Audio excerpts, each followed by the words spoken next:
Convidá-los a abrir suas Bíblias na carta que o apóstolo Paulo escreveu para o seu filho na fé, chamado Timóteo. Primeira carta de Timóteo.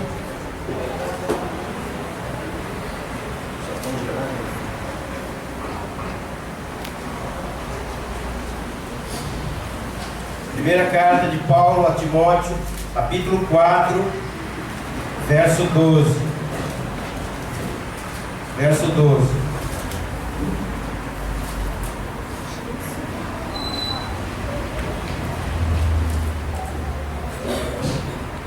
Amém? Amém. Ou socorro, ou misericórdia. 4, 12.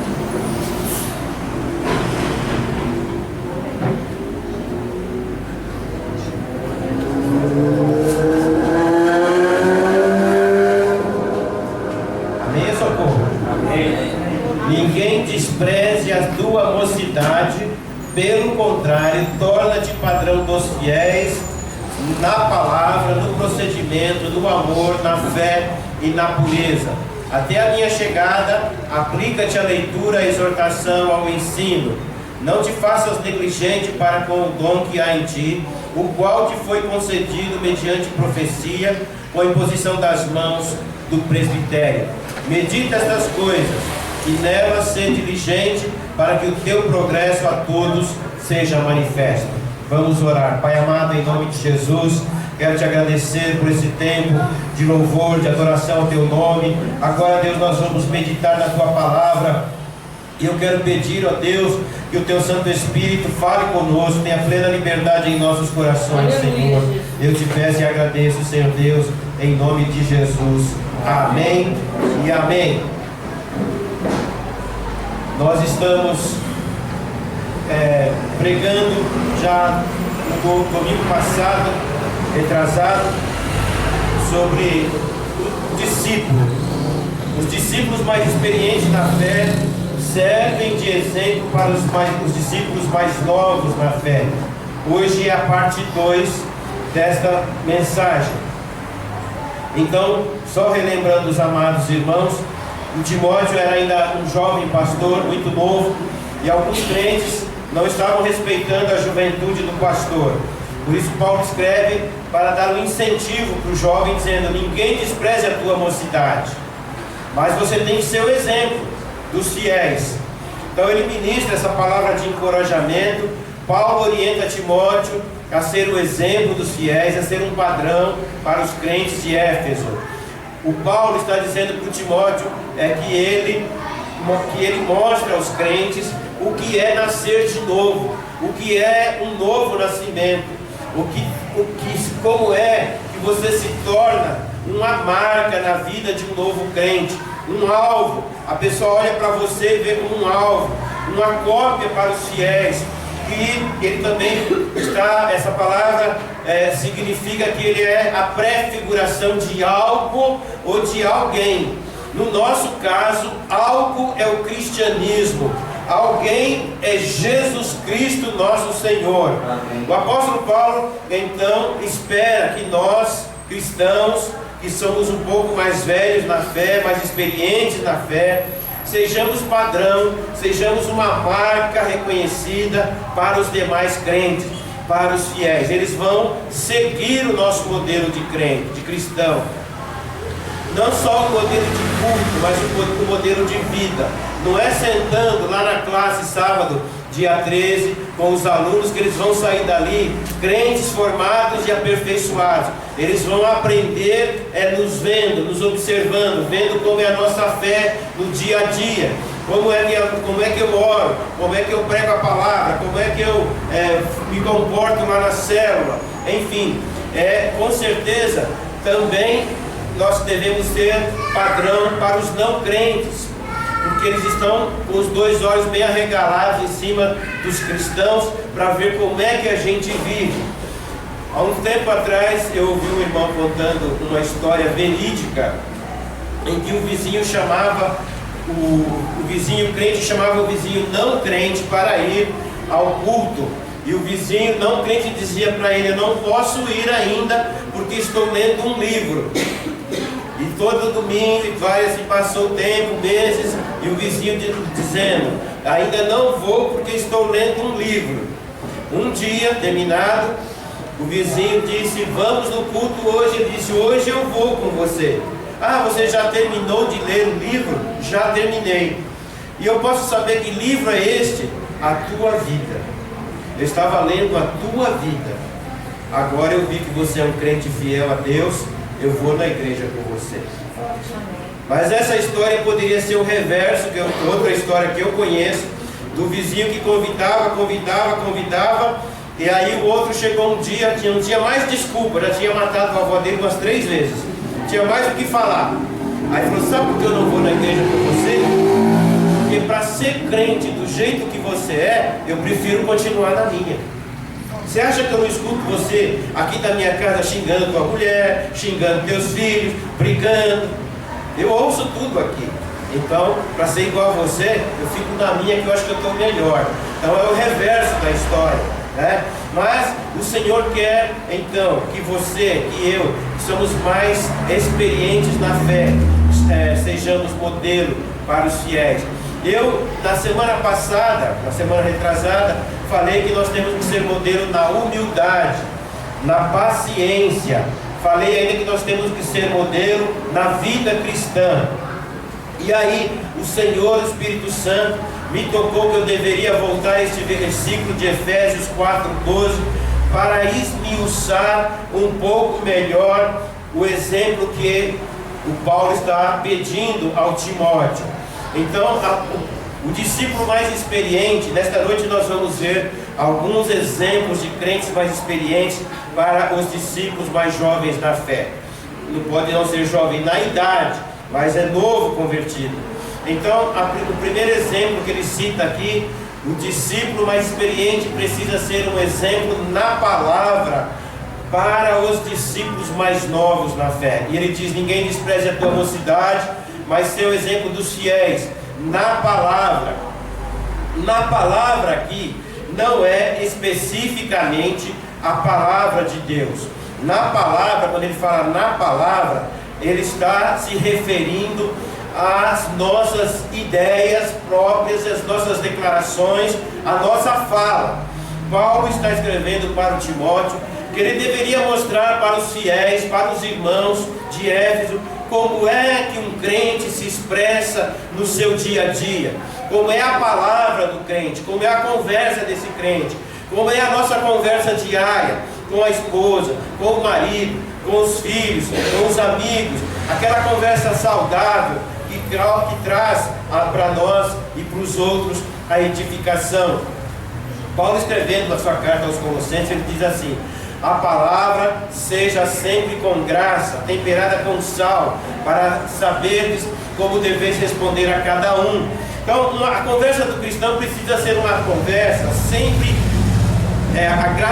agraciada, sempre agradável, uma conversa alegre. Já viu aquela pessoa que só murmura, só reclama? Tudo você vai falar com ela, já reclama?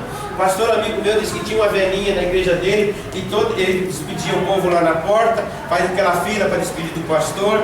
Aí aquela velhinha parava: e aí, mano, como você está? Ih, pastor, mas essa semana eu fui não sei quantos médicos, olha um monte de receita, estou tomando tal. Aí dava um relatório completo, a fila dos irmãos passava, ficava lá esperando a senhorinha contar a história. Então chegou um momento que ele falou: irmã, vai no meu gabinete para depois a gente conversar. Deus te abençoe, Deus te abençoe. Ele foi passando o povo, porque aquela senhora só reclamava. Deve sempre ser bem temperada com sal. Você já comeu comida sem sal? Você sabe que fica insonsa, sem gosto, sem sabor. Tempo atrás eu fiz um feijão lá em casa e esqueci do sal. Depois do feijão pronto que eu fui provar, não tinha sal. Ainda bem que deu para dar uma consertada. Mas é horrível, comida sem sal. Assim é uma conversa mole, aquela conversa à toa, que não edifica, que não traz graça a ninguém. O próprio Paulo afirma para não sair da nossa boca nenhuma palavra torpe. O que é palavra torpe? Palavras maliciosas, palavrões, palavras inúteis, sabe? Essa conversa mole, aquele homem que só chega para falar com uma mulher com gracejo, sabe? Malicioso. Aquela conversinha que no meio de uma frase você solta palavrões, piadas sujas, enfim. Então deve ser uma conversa agradável. Como é que tem que ser a sua conversa como um cristão? Agradável, que promova a edificação do outro, que ministre graça aos que te ouvem, né? Falando entre vós com salmos e hinos, cânticos espirituais, dando sempre graças a Deus em tudo. Tá difícil, irmão, tá assim, vamos orar, Deus vai dar vitória, Deus vai te abençoar. Ah, eu estou desanimado, vai lá e ministra a bênção na vida da pessoa, ministra a vida, ministra a fé. Irmão, você é uma bênção, meu irmão. Você já fez isso na obra de Deus, você já ministrou, você já cantou, você é uma bênção. O Senhor quer usar a tua vida poderosamente, e você vai lá e abençoa aquela pessoa para tirar ela do desânimo e da tristeza. Um outro exemplo é que os discípulos mais experientes precisam ser um exemplo de comportamento para os discípulos mais novos na fé. O Paulo diz aqui: ninguém despreze tua mocidade, mas ser o exemplo dos fiéis na palavra, no trato. No trato também poderia ser traduzida esta palavra por no comportamento, na conduta. Você seja um exemplo para os fiéis nos relacionamentos pessoais. Paulo está orientando seu filho na fé a ser um modelo para os cristãos de Éfeso. Você percebe que ele vai num crescendo. Ele fala: olha, vocês precisam ser fiéis na palavra, na conversa. Agora ele está falando no comportamento, nas atitudes. Então aquela conversa mole, ele já corrigiu, agora ele está falando: você tem que ter um comportamento digno. Paulo orientou então seu filho a ser este modelo, como lidar com pessoas. A nossa crise hoje no mundo, gente, é lidar com pessoas. Você ouve os técnicos aí de futebol falando, por exemplo, que Tite, técnico do Corinthians, além de conhecer de futebol profundamente, ele é um gestor de pessoas. Ele lida, ele sabe lidar com as pessoas. Não é aquele camarada abrutalhado, eles têm educação para falar. Então, o pastor, os líderes da igreja precisam saber lidar com pessoas. Pessoas são diferentes. Jesus teve 12 apóstolos e cada um deles tinha uma personalidade, tinha uma maneira de agir, tinha um comportamento, tinha profissões diferentes, culturas diferentes. Então cada pessoa é uma pessoa diferente da outra. Então nós precisamos ter um estilo de vida que mostre para os cristãos que devemos agir, como devemos agir uns com os outros. Um crente é diferenciado dos demais, ninguém é igual, não posso ter uma regra geral para todos. Amados, precisamos aprender então a nos relacionar bem com as pessoas que nos rodeiam. Nós sempre falamos aqui, nós estamos fazendo esse evangelismo de rua aí, mas eu não chamo isso de evangelismo na verdade, eu chamo isso de panfletagem. Porque o evangelismo é quando você apresenta Jesus para a pessoa, você confronta a pessoa com o evangelho de Cristo, sentado, olhando o olho dela, um diálogo. Mas é bom isso aí para divulgar o nome da igreja, né, na região, no bairro. Então, nós precisamos nos relacionar com essas pessoas de tal forma que eles vejam Jesus Cristo em nós. Precisamos ter um bom comportamento, irmãos, diante de Deus. Deus tudo vê, tudo sabe. Diante de Deus.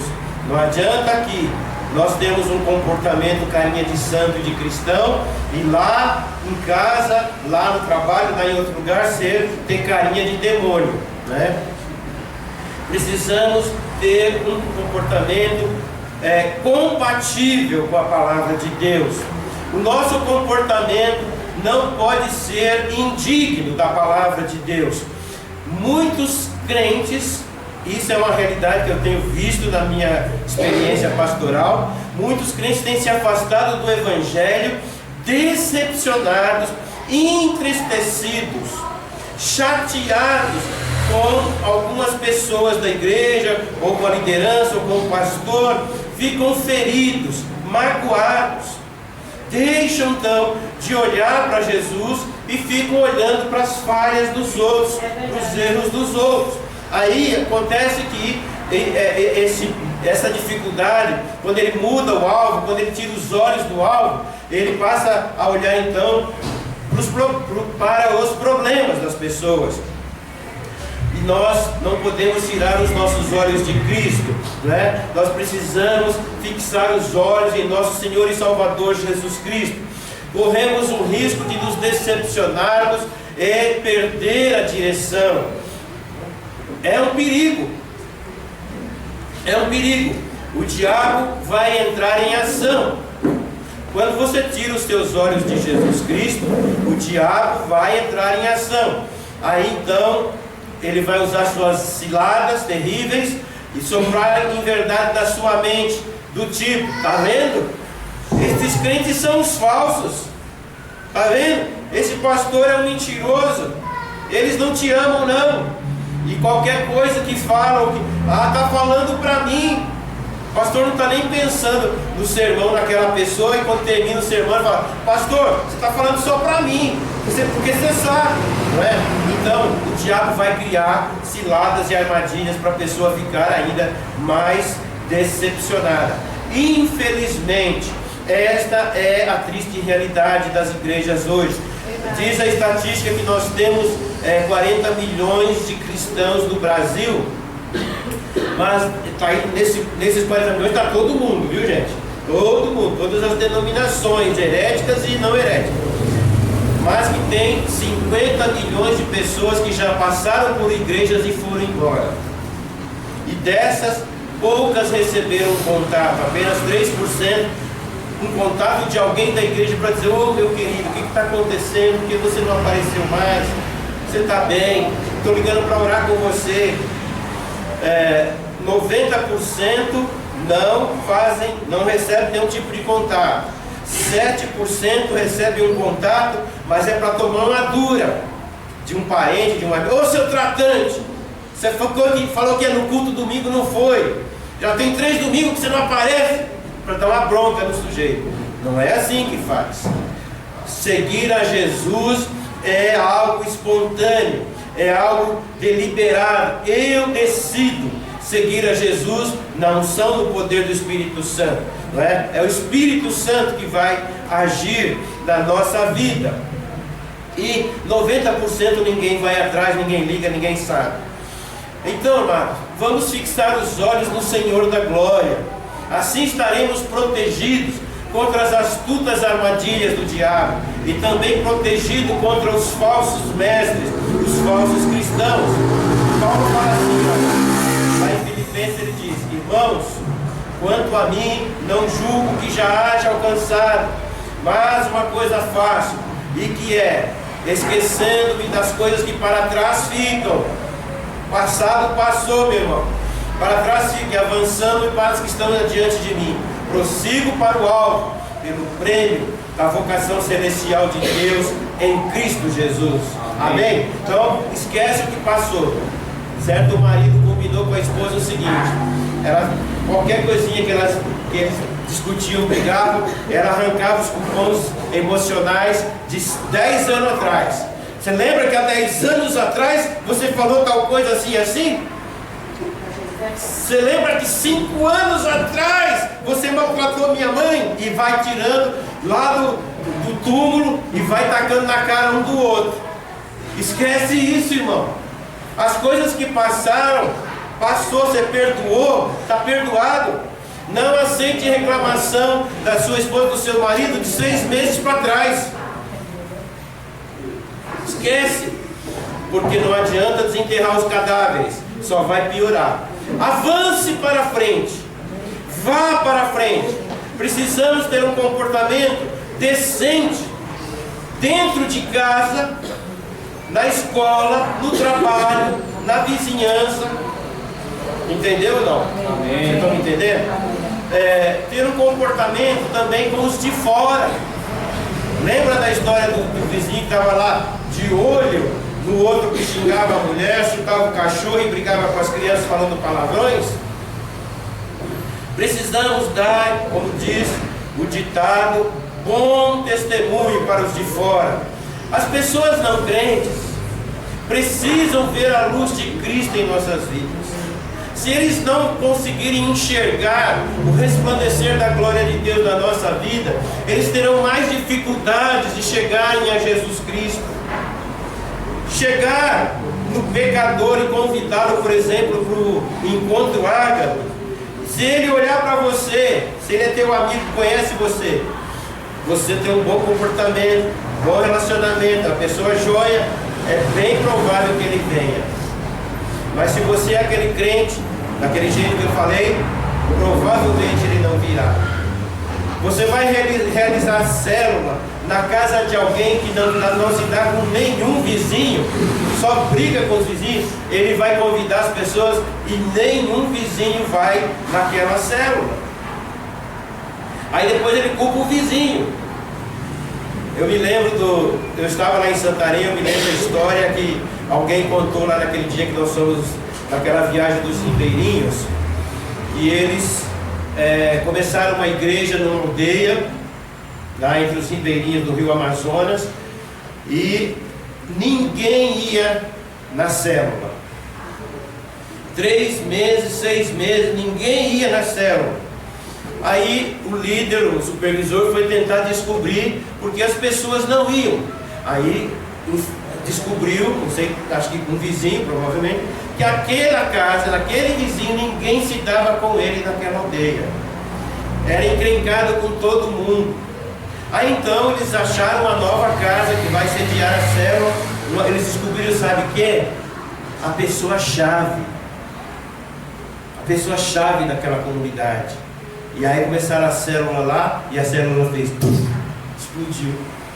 Uma pessoa de bom relacionamento, amizade com todo mundo, abraça todo mundo, cumprimenta, entendeu? Então, irmão, nós temos que andar em sabedoria também com os de fora, usando bem cada oportunidade. Eu falo para as minhas funcionárias aqui, olha, o faxineiro desse mercado aqui pode arrebentar com o nosso negócio, porque se ele falar mal de nós, os clientes que vão lá usar o banheiro, se ele falar mal de nós, para os funcionários do açaí, para a gerência, ninguém vai frequentar essa loja. Então nós tratamos o faxineiro assim, café. Seu Pedro vai lá todo dia tomar café. Agora ele deu uma parada que ele passou para o período da noite. Ele entrava às 2 e ele passava na ótica para tomar café, bater um papo para depois ir para o serviço. Mas estava toda hora falando, mandei fulano aí, indiquei fulano. Assim é a igreja, irmão. O crente não se dá com ninguém, não vai ganhar ninguém para Jesus, o comportamento é ruim. A fim de que andeis dignamente com os de fora, e não tenhais necessidade de coisa alguma. Amém? Você está me seguindo? Amém. Muitas pessoas não crentes alegam que não se convertem, falaram já para mim, por causa do comportamento ou do mau comportamento de um crente, de uma família. Ó, pastor, lá a família toda é assim. De uma determinada igreja, eles acabam generalizando e dizem assim: os crentes são assim, todos saem farinha do mesmo saco. O Paulo, escrevendo para o Timóteo, nas recomendações para o episcopado, ele diz: também é necessário que o bispo tenha bom testemunho dos de fora, para que não caia na desonra e no laço do diabo. Então, começa comigo. Meu testemunho. Eu saio da minha casa, buzino para o vizinho, aceno para o outro. Às vezes não está nem me olhando, mas eu aceno, vai que ele está olhando de rabo de olho, né? Cumprimento um, cumprimento o outro.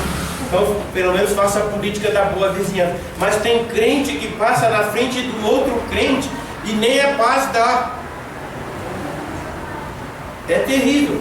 Então, nós precisamos mudar o nosso comportamento, ter um bom relacionamento propositalmente, intencionalmente, para poder levar o Evangelho do Senhor Jesus. Ainda, na sequência, o discípulo mais experiente precisa ter um exemplo na demonstração de amor para os discípulos mais novos. Nós somos modelo para os mais novos na relação do amor. E ele fala: Ninguém despreze a tua mocidade, mas ser o exemplo dos fiéis da palavra, no trato, no amor. Precisamos então ser modelos para os crentes mais jovens na fé, mais novos na fé, demonstrando o amor. O amor precisa ser dito, falado, mas principalmente vivido. Não pode só ser da boca para fora, tá? A pessoa, a gente fala, essa igreja é a igreja que ama, mas aí a pessoa fica 3 meses sem aparecer aqui na igreja, não recebeu um contato, não recebeu um telefonema, não recebeu uma visita, nem um simples WhatsApp. Essa semana eu já mandei um zap para a Nalva. Olhei lá na célula, ela não foi. Na outra semana. Na quinta ela não veio. Então, já zap para ela. Entendeu? Fica atento, irmão. A pessoa, passei zap também para ela, Tatiana. A pessoa fica sem contato nenhum, ela, ninguém liga para mim. É demonstração de amor, é o amor prático. É o amor principalmente que move a igreja. Do contrário, nossas palavras vão cair no vazio. Não adianta que na hora da confraternização, sair abraçando um ao outro, depois a pessoa desaparece e você nem vai atrás. Todas as pessoas que já andaram por aqui e subiram, eu fiz vários contatos. Alguns zap, outros telefonema. O amor então é uma das 3 grandes virtudes do cristianismo: fé, amor e esperança. Mas Paulo diz lá em Coríntios 13, 1 Coríntios, estas 3, mas a maior destas é o amor. Por quê? Foi por amor que Jesus morreu. Foi por amor que ele desceu da sua glória. O Pai mandou o Filho descer da sua glória e vir morrer aqui, nesta terra, naquela cruz do nosso lugar. Amém. Amor que por amor desceu. Amor que por amor se deu, se rendeu para nos salvar. Então, o amor deve ser a nossa maior motivação para fazermos a obra de Deus. Amar a obra de Deus é importante, sim ou não? Amém. Mas amar o dono da obra é mais importante ainda. Amém. Eu amo primeiramente ao meu Deus e por isso amo a obra do meu Deus. Amém. Amém? Certo missionário, acho que eu já falei isso aqui, mas não custa repetir, tem gente nova. Certo missionário foi passar na junta de missões do conselho para ir para missões, o campo missionário na África. Aí um dos pastores perguntou: por que você deseja ir para esse país na África? Porque eu amo esse povo. E o pastor disse para ele: você não vai ficar nem um ano lá. Como assim, pastor? Nem um ano.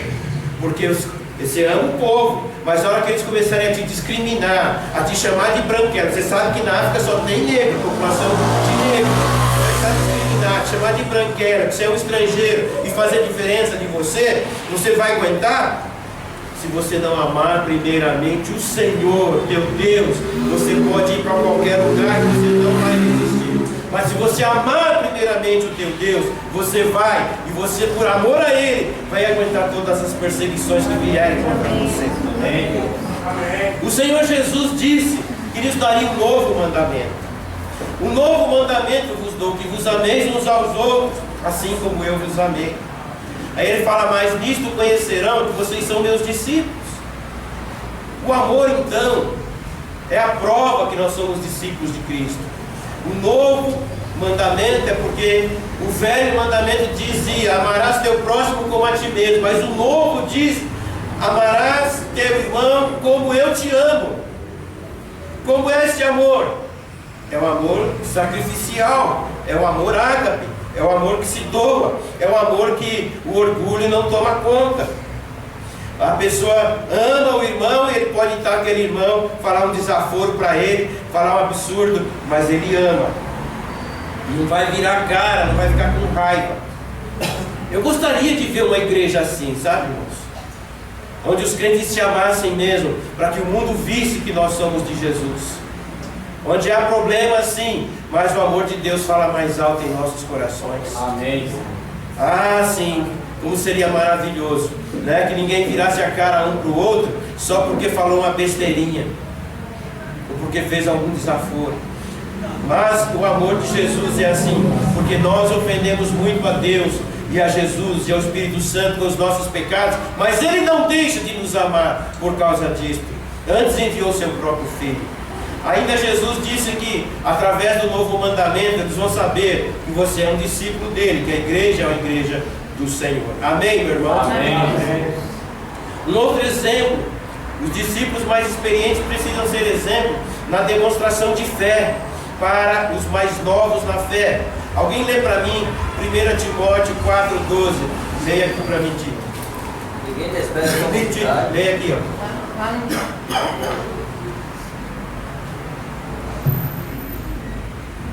Ninguém despreza a tua mocidade. Pelo contrário, torna-te padrão com os fiéis na palavra, no procedimento, no amor, na fé e na pureza. Procedimento, demonstração de fé. Ó, olha só, o homem e a mulher de Deus precisam ser gente de fé. Não somente a fé da boca para fora, que eu conheço de gente que fala para mim: pastor, eu tenho muita fé em Deus. Sabe? Já vi muito, ouvi muito isso. Tenho muita fé, minha fé está 110%. Mas faz 3 meses que não aparece na igreja, não dá dízimo. O crente que tem fé é dizimista, irmão. O crente que crê em Deus, crê que vai fazer muito mais com os 90% do que com os 100%. Não somente esta fé emocional, aquela fé do choro, oh meu Deus, chora nos cânticos. Não também somente a fé temporal, só por um tempinho da vida, uma crise, uma doença. Eu creio em Deus, mas acabou o problema, acaba a fé. Não somente a fé intelectual, só crê em Deus aqui na mente, não chega no coração e nem na prática de vida. Precisamos ter a fé verdadeira.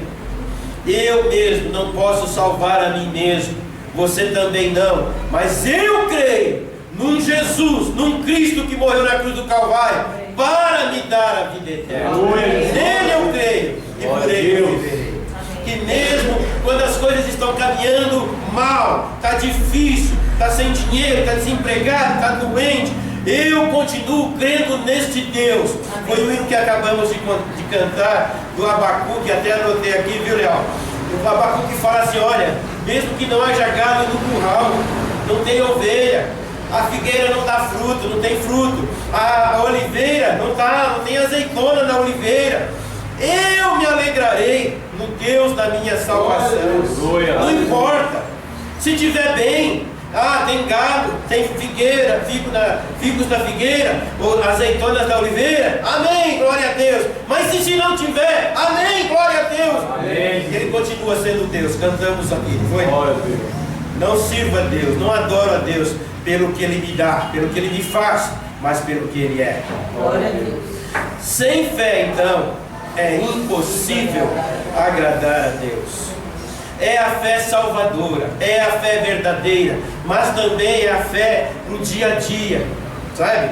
Aquela fé do dia a dia que você precisa ter, que vai te manter de pé, firme em Jesus, esta fé nos leva a crer que Ele é o Senhor e Salvador, que morreu na cruz do Calvário, e Ele, somente Ele, não há outro, é o caminho, verdade e vida. Só Jesus Cristo salva. Amém. A fé que o crente deve viver é a fé que remove montanhas. Há montanhas. É a fé que remove telhado. Vocês se lembram do aleijado que levaram para Jesus curar?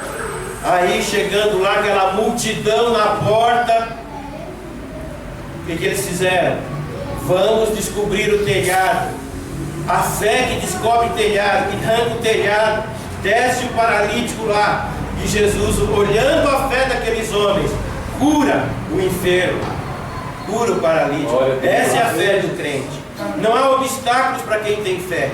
Não há bairro fechado, não há cidade fechada para quem tem fé em Jesus, porque quem abre as portas não é o homem, é o Senhor Jesus. Aleluia. Quem salva é o Senhor Jesus. Fé em Deus, que só quando tudo está caminhando bem, é muito moleza, é muito fácil, né? Nós precisamos ter mais do que isso, irmãos. Deus exige mais do que isso. A fé em Deus precisa ser na alegria, como um casamento, né? Sabe? Lembra aquela declaração do casamento? Na alegria, na tristeza, na saúde e na enfermidade, no emprego e no desemprego, na vida boa, mas também na vida difícil. Eu continuo crendo no meu Deus. Está difícil? Eu creio em Deus. Amém. Está tranquilo? Eu creio em Deus. Amém? Deus. Essa é a fé que os crentes que vão chegar, as pessoas que vão chegar nessa igreja, vão ver se nós estamos vivendo ou praticando. Eles vão olhar para nós. Vamos ver se esses crentes têm fé mesmo em Deus.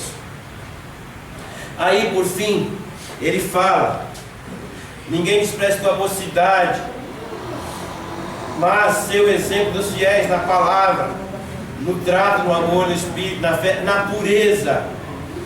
Pureza do homem e da mulher, de coração, sem maldade, sem malícia. Amém? Vocês estão entendendo, irmão? Amém. Essa palavra aqui, na pureza, está ligada à sensualidade. Paulo encoraja Timóteo, eu ia falar Tito. Tito, o que está fazendo, Tito? Paulo encoraja Timóteo a desafiar, eu desafia a viver a sã doutrina, ter uma vida santa, pura, não ser malicioso, não ter nas suas palavras, nas suas atitudes, malícia, né? Com problemas da congregação de muitos pastores hoje, né? Eu tenho visto, infelizmente, para a vergonha do Evangelho, né? É ter um relacionamento malicioso com as irmãs. Uma pastora que foi minha ovelha, a pastora Marlene, abriu uma igreja lá perto de casa, a igreja estava prosperando, passava lá em frente, lotadinha a igreja. Um dia o pastor começou a falar umas bobagens maliciosas para as irmãs, a igreja fechou, acabou a igreja. Misericórdia, né? Então nós precisamos ter uma vida santa, procurar resolver os problemas no relacionamento conjugal. A mulher nunca deve botar o marido para ir dormir no sofá um mês. Um dia talvez, mas um mês. Né? Então, ser um cristão, dormir na casinha do cachorro. Amém, gente? Vocês estão me seguindo? Amém. Uma vida de pureza. Pensamentos ruins podem passar na sua cabeça? Muitos. Mas você vai diante de Deus, confessa seu pecado, pede perdão a Deus, e vida que segue na frente do Senhor Jesus. Amém, irmãos? Então, procura ter um exemplo de vida na demonstração da pureza de um crente. Como é que um crente vê, por exemplo, uma mulher bonita na rua? Como é que ele deve agir? Dizem os pesquisadores, os filósofos aí, que uma primeira vista não é nada, a segunda olhada já é um problema. Entendeu? Eu vejo mulheres bonitas todos os dias, passam na minha frente. Eu não sou cego, eu não vou fechar o olho dirigindo o carro, oh meu Deus, me protege. Não, eu vejo, mas não quer dizer que eu quero aquela mulher para mim, que eu a desejo na minha cama. Agora, se eu bater o carro de tanto olhar para aquela mulher, já é um problema grave. Entendeu, irmão? Então, crente, cuidado, muito cuidado. Por isso, tenha um bom relacionamento conjugal com a tua esposa. A esposa, diz Paulo lá no capítulo 7 de 1 Coríntios, que a esposa não deve negar-se ao marido, nem o marido à esposa, porque o seu corpo não é seu e o dele não é dele. Então, a vida de pureza, evitando todo tipo de situação que vai provocar a perda da pureza, né? Eu trabalho no comércio e volta e meia recebo, apesar dos cabelos brancos, da idade, recebo uma cantada ainda, né? Se entrou uma mulher na minha loja, olhou para mim e falou: que olhos lindos! Eu levei até um choque, falei: os teus também são, né? Aí atendi direitinho, aí eu ia falar o quê? Mas ela se insinuando, mas eu me fingindo de morto, né? Aí atendi, Ela foi lá, fez o óculos dela, atendi no consultório. Aí, quando 6 horas fui embora para a igreja, quando foi 7 horas ela voltou na ótica. Cadê aquele rapaz? Entendeu? Eu conto tudo para minha esposa, eu chego lá, conto tudo para ela. Isso é uma maneira de eu me proteger, sabe? Não cair na tentação de ver uma mulher bonita que está dando em cima de mim e falar: minha esposa não está sabendo de nada, me dá seu telefone aí. Não, gente. Nós temos que ter uma pureza. Vai acontecer situações das mulheres principalmente receber, né, cantadinhas maliciosas no seu ouvido. A mulher peca pelo ouvido, o homem pelo olhar. Então muito cuidado, mantenha a sua pureza de coração, a sua pureza diante de Deus. Amém. Amém. Poderia lhes falar longamente até a meia-noite, mas preciso encerrar. Nas atitudes, precisamos ser exemplo na demonstração de amor, precisamos também ser exemplo no exercício da fé, e precisamos ser puros de coração para viver uma vida digna diante do nosso bondoso e generoso Deus. Amém. Amém, querido?